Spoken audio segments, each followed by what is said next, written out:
Hello everyone, स्वागत है आप सभी का आपके अपने YouTube channel determination study platform में। आज की इस वीडियो में हम लोग बात करने वाले हैं CUET UG 2024 के लिए जनरल टेस्ट में जीके के ज्योग्राफी पार्ट से पूछे जाने वाले इंपॉर्टेंट MCQ क्वेश्चंस को। ठीक है, तो ऐसे क्वेश्चन आप सभी को लेकर के आ चुका हूं जो आपके PYQ के बेस पे मैंने तैयार किया हुआ है। ये सारे क्वेश्चन आप सभी के लिए इंपॉर्टेंट साबित हो सकते हैं, तो इन सभी क्वेश्चन को आप लोग तैयार करके अपने एग्जामिनेशन में जाइएगा। किसी भी तरीके की कोई भी प्रॉब्लम आप लोगों को हो रही हो कमेंट बॉक्स में जरूर बता दीजिएगा। डरना बिल्कुल भी नहीं है। हर एक वीडियो प्रतिदिन मतलब आप लोगों को 2-3 वीडियो प्रोवाइड की जा रही है इस चैनल के माध्यम से। चैनल को सब्सक्राइब कर लीजिए और ज़्यादा से ज़्यादा आप लोग वीडियोज़ को देखने की कोशिश कीजिए, क्योंकि बहुत सारे वीडियो मैंने ऑलरेडी अपलोड कर दिया है। और देखिए, बहुत इंपॉर्टेंट क्वेश्चन आप सभी के लिए लेकर के आ रहा हूँ, तो चैनल को सब्सक्राइब करना तो बनता है। पहला क्वेश्चन आप सभी के सामने ये है कि भूगोल का जनक किसे कहा जाता है। ठीक है, भूगोल के जनक किसे कहा जाता है तो आप सबको पता भी होगा, और कुछ को नहीं पता है तो याद कर लीजिए।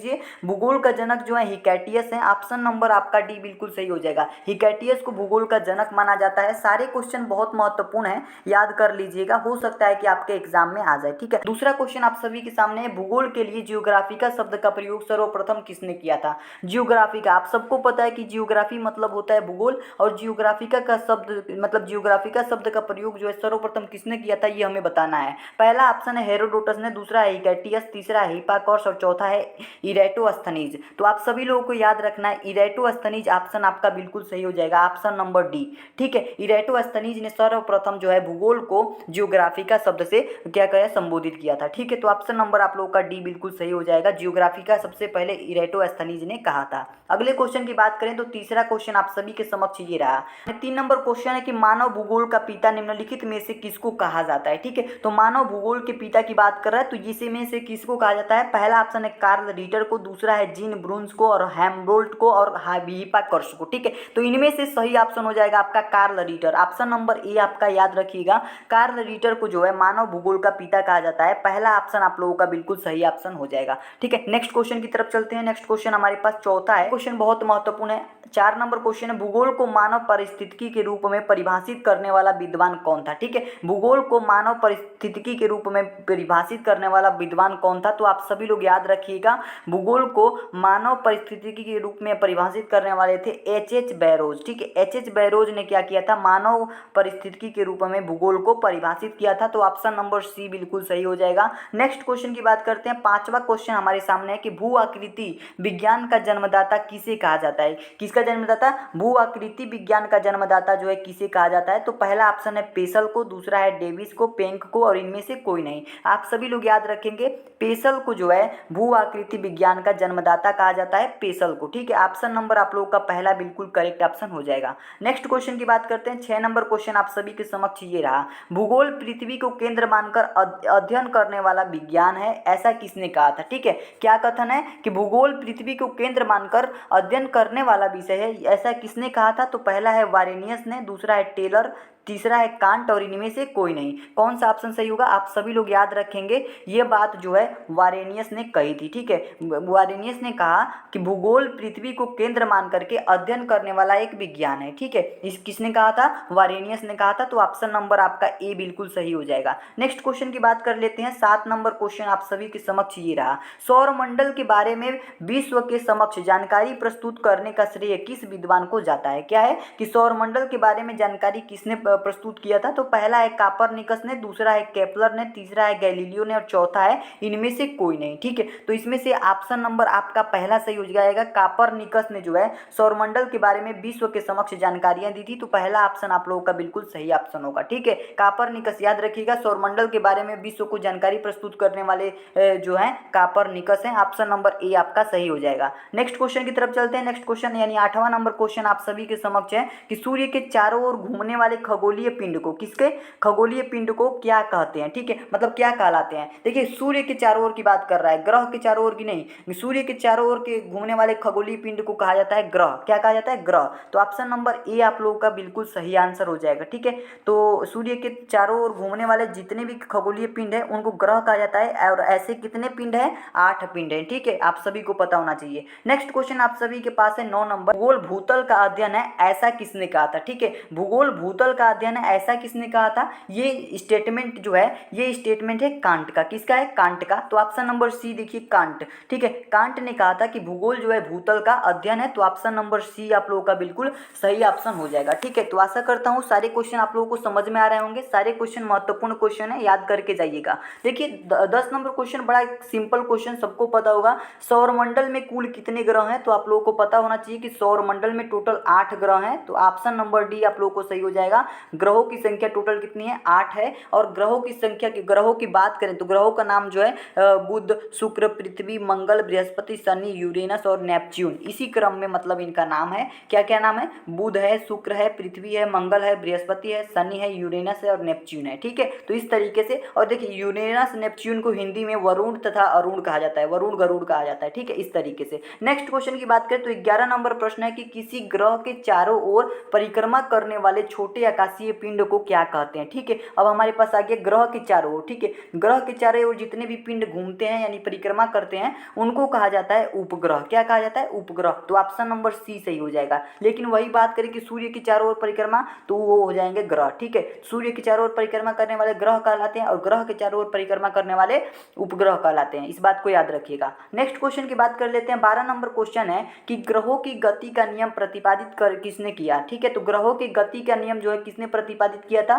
पहला ऑप्शन है केपलर ने, दूसरा है गैलीलियो, न्यूटन और इनमें से कोई नहीं। आप सभी को याद रखना है कि केपलर ने, आप सभी लोग पढ़े भी होंगे 11th-12th का, अगर फिजिक्स से आपने पढ़ा है ग्रेविटेशन वाला चैप्टर। तो देखिए ग्रहों की गति का नियम जो है प्रतिपादित किसने किया था? केपलर ने किया था। तो ऑप्शन नंबर ए आप लोगों का बिल्कुल सही ऑप्शन हो जाएगा। 13 नंबर प्रश्न है कि नॉर्वे में अर्धरात्रि के समय सूर्य कब दिखाई देता है? नॉर्वे की बात कर रहा है, नॉर्वे की बात करें तो ये एक देश की राजधानी है और अर्धरात्रि के समय सूर्य कब दिखाई देता है? तो आप सभी को याद रखना है 21 जून को। ठीक है, कब दिखाई देता है? 21 जून को जो है नॉर्वे में अर्धरात्रि के समय सूर्य दिखाई देता है। तो ऑप्शन नंबर बी आप लोगों का सही हो जाएगा। नेक्स्ट क्वेश्चन की बात करें तो 14 नंबर क्वेश्चन है कि सौरमंडल की खोज किसने की थी? सौरमंडल की बात कर रहा है, पहला ऑप्शन दिया गया कापरनिकस ने, दूसरा है आर्यभट्ट, कार्ल रीटर और केपलर। तो किसने किया था ये हमसे पूछा जा रहा है। सौरमंडल की खोज किसने की थी? कापरनिकस ने, क्योंकि कापरनिकस ने ही सर्वप्रथम सौरमंडल के बारे में जानकारियां दी थी हमारे पूरे विश्व को। ठीक है, तो ऑप्शन नंबर ए आप लोगों का बिल्कुल सही आंसर हो जाएगा।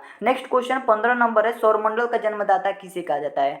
सौरमंडल के जन्मदाता की बात करें तो पहला है पृथ्वी, दूसरा है शुक्र, शनि और सूर्य। तो इसमें से सही ऑप्शन हो जाएगा आपका सूर्य। सबसे पहले सूर्य हुआ, उसके बाद से सारे हमारे पास सौरमंडल बन गए। ठीक है, ऑप्शन नंबर डी आप लोगों का सही हो जाएगा। सौरमंडल के जन्मदाता जो है सूर्य को कहा जाता है। नेक्स्ट क्वेश्चन की बात कर लेते हैं। 16 नंबर क्वेश्चन है कि एक ग्रह की अपने अक्ष में सूर्य से अधिकतम दूरी को क्या कहा जाता है? प्रश्न को ध्यान से सुनिएगा कि एक ग्रह को अपने अक्ष में यानी अपने कक्ष में, कक्ष की बात करें, अक्ष में नहीं। ठीक है, तो कक्ष की बात करें, जब एक ग्रह अपने कक्षक में घूम रहा होता है तो सूर्य के से अधिकतम दूरी को क्या कहा जाता है? तो सूर्य से उसकी अधिकतम दूरी को, अधिकतम दूरी की बात करें, खेल यहीं पे है, अधिकतम दूरी की बात करेगा तो वहां पे होगा आपका अपसौर। ठीक है, अपसौर होता है, उसे क्या कहा जाता है? अपसौर कहा जाता है। याद रखिएगा, ऑप्शन नंबर बी सही हो जाएगा। लेकिन जब अधिकतम की जगह पे न्यूनतम आ जाए तो आप सभी लोग याद रखेंगे कि वहां पे उपसौर होता है। ठीक है, तो ये हो गया हमारे पास अपसौर। ठीक है, नेक्स्ट क्वेश्चन की बात कर लेते हैं।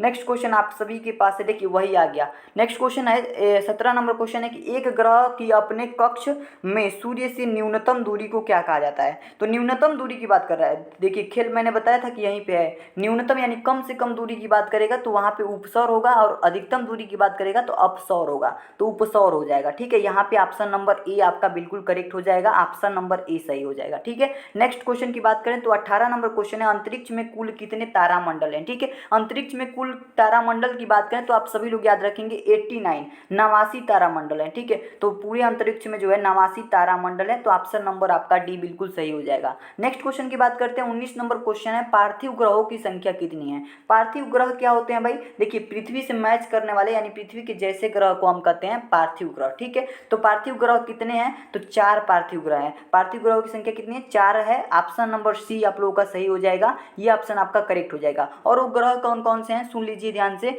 बुध ग्रह, शुक्र ग्रह, पृथ्वी और मंगल ग्रह, ये 4 ग्रह को पार्थिव ग्रह कहा जाता है। और ये पार्थिव ग्रहों की संख्या कितनी है? 4 है। ऑप्शन नंबर सी आपका सही होगा। नेक्स्ट क्वेश्चन 20 नंबर है, ब्रह्मांड में विस्फोटी तारा कहलाती है। ब्रह्मांड में विस्फोटी तारा किसे कहा जाता है? तो आप सभी लोग याद रखेंगे अभिनव तारा को जो है विस्फोटी तारा के नाम से जाना जाता है। तो ऑप्शन नंबर बी आप लोगों का सही हो जाएगा, अभिनव तारा। ठीक है, इसे विस्फोटी तारा कहा जाता है। ठीक है, next question question 21 number question है, निम्नलिखित में से कौन एक तारा है। इसमें कह रहा है कि कौन तारा है, तो पहला पृथ्वी तारा है, नहीं।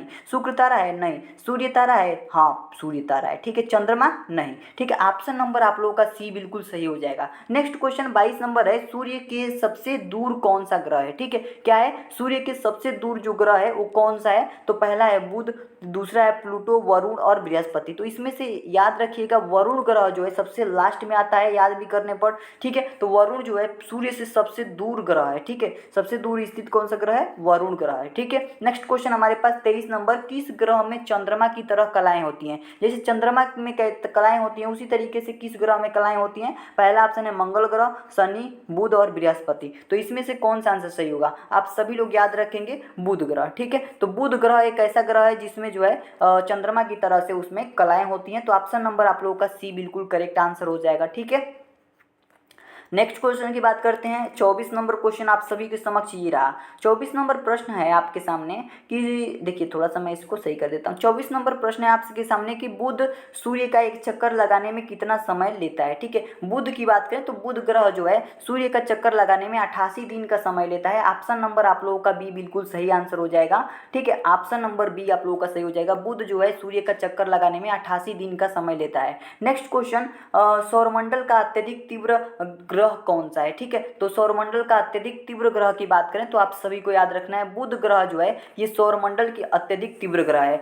सौरमंडल की अत्यधिक तीव्र ग्रह कौन सा है, बुध ग्रह, ठीक है। ऑप्शन नंबर आप लोग का डी बिल्कुल सही हो जाएगा, ये ऑप्शन आपका करेक्ट हो जाएगा। आशा करता हूँ ये जियोग्राफी के आपके 25 प्रश्न अच्छे लगे होंगे और याद हो गए होंगे, ठीक है। ध्यान से इस प्रश्न को याद कर लीजिएगा। आशा करता हूँ आप सभी को ये वीडियो पसंद आई होगी। नेक्स्ट वीडियो में ऐसे ही इंपॉर्टेंट क्वेश्चन के साथ मिलते हैं और बहुत ही ध्यान से सारे वीडियोज़ को आप लोग देखेंगे। प्लेलिस्ट में जाइए और सारे वीडियोस को सुनते चलिए, आप सभी को सारे प्रश्न याद हो जाएंगे, ठीक है। और कुछ पीवाईक्यू को क्वेश्चन की भी आपको डेली मतलब मिल रहे हैं, एक एक वीडियो आपके पीवाईक्यू को क्वेश्चन के भी मिल जा रहे हैं। तो पीवाईक्यू के क्वेश्चन से आपको पता लगेगा कि इसका लेवल क्या होने वाला है, कैसे कैसे आपके क्वेश्चन पूछे जाने वाले हैं, किस टॉपिक से कैसे क्वेश्चन पूछे जाएंगे। तो ये सब चीज़ें कहाँ से पता चलेंगी, पीवाईक्यू से। तो उस वीडियो को भी देखना ना भूलिए, पीवाईक्यू वाली वीडियोज भी देखते रहिए, ठीक है। तो मिलते हैं नेक्स्ट वीडियो में। चैनल को सब्सक्राइब नहीं किए प्लीज़ एक बार और बोल रहा हूँ, चैनल को सब्सक्राइब कर लीजिए, आप सभी का फायदा होने वाला है। मिलते हैं नेक्स्ट वीडियो में, तब तक के लिए धन्यवाद।